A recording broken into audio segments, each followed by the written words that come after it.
Hey everybody, today we're going to make some softwood charcoal to melt down some metal. A little while ago I was browsing through some blacksmithing forums and I stumbled upon a discussion about how Japanese swordsmiths would use softwood charcoal to get higher temperatures from their forges. Now, I'm not really into making swords. I've just been using my forge to melt metal so far, and it's been a real challenge to get enough heat out of the thing to melt brass. So I thought, this is probably worth a shot, and I'm going to give it a try. If you follow my channel, you'll know that I make my own hardwood charcoal in small batches, both for my forge and for my barbecue. I'm going to put these spruce 2x4s through the same process as my oak hardwood and see if there's any difference. You should check out my earlier video for more details, and hey, you could hit the subscribe button while you're there. These cutoffs are from a local roof truss manufacturer. It's all construction grade lumber, which here in Canada at least is heat treated and kiln dried. There's no chemicals at all in this wood, which is important to me because I really wouldn't want to breathe that stuff in. It's been kept indoors for a couple of months, so it's really dry.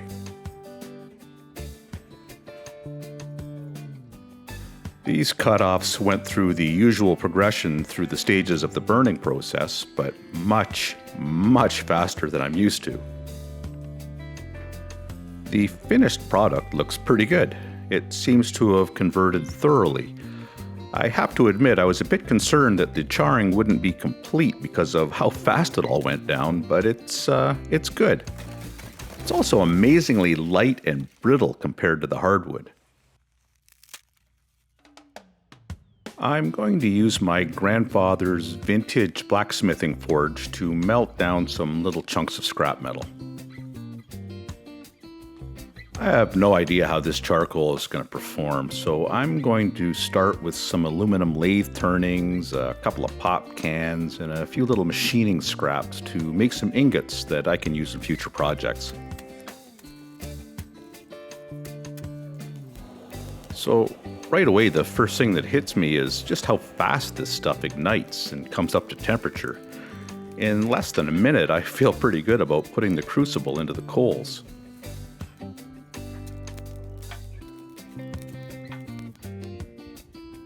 There's no doubt that things are happening a lot quicker than I'm used to. The turnings are melting down almost immediately, and the pop cans disappear in almost no time.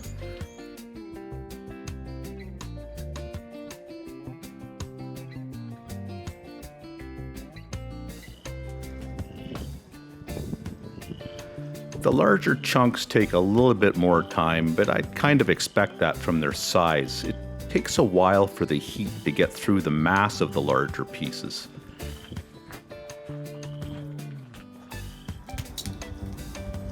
This fire really responds quickly when I add air.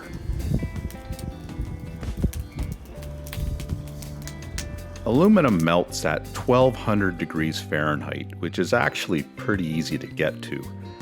The real test is going to be a bit later when I do the brass. It needs close to 1700 degrees Fahrenheit to melt, which is a lot more. It typically takes a long time for my normal hardwood charcoal to get there, and there's actually been times when I just couldn't do it. These dollar store muffin tins are my go-to molds for making ingots. These metal muffins are a convenient size to remelt when I need them, and they store much easier than the raw scrap metal. They're also more or less free of impurities, which makes remelting and casting them a lot more efficient. The brass scraps I have chosen out are mostly plumbing discards and miscellaneous hardware that I've been gathering kind of over the winter. There's a brass muffin in there from one of my previous melting attempts. The small pieces should be pretty easy, but it's going to take some real heat to break down that big piece. I'm not sure what will happen with that little bit of copper that's in there. I'm not sure if it'll melt too or if I'll end up pulling it out of the bottom of the crucible when it's all done. Copper needs about 2000 degrees Fahrenheit to melt, and I really can't imagine getting anywhere near that. To help things along, I'm going to use a smaller crucible. A smaller overall mass should be a lot easier to heat up, and every little bit is going to count here. The firebox is still nice and hot from the aluminum melt, so I can put the crucible in right away. I'm actually getting a little concerned that I'm not going to have enough charcoal to get through this. My previous attempts with brass took a long time to get up to temperature, and hopefully this isn't going to be like that, and if it is, I might very well run out. Well, things are looking really good so far. The crucible is glowing red in no time, and the brass seems to be settling down fairly quickly. It's really only taken a few minutes to make room for the remainder of my scraps. That's one really hot fire. It's still chewing through the charcoal, but I'm pretty sure I'm gonna have enough if things keep going the way they are.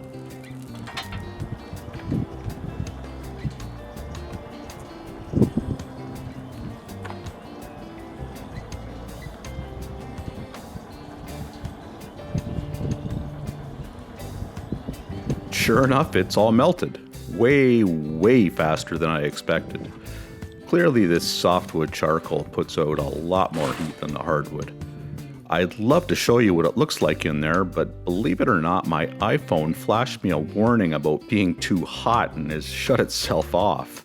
My other camera is at a pretty good distance and it's okay, so you can see how hot that metal is here. I had to scoop off a fair bit of slag from it before pouring, but the stainless steel spoon that I used was starting to glow red and I could feel the heat through my gloves, so I just abandoned that whole thing. I don't see any sign of that piece of copper I told you about, which is kind of amazing. This metal melt ate up a lot of charcoal today. I would say probably twice as much as I would expect from hardwood. But the results really speak for themselves. I know it's far from a scientific experiment, but this charcoal seems to have done the trick. The brass melted and poured almost as easily as the aluminum. So there you go. Thanks for watching, and hit subscribe if you want to see more cool videos.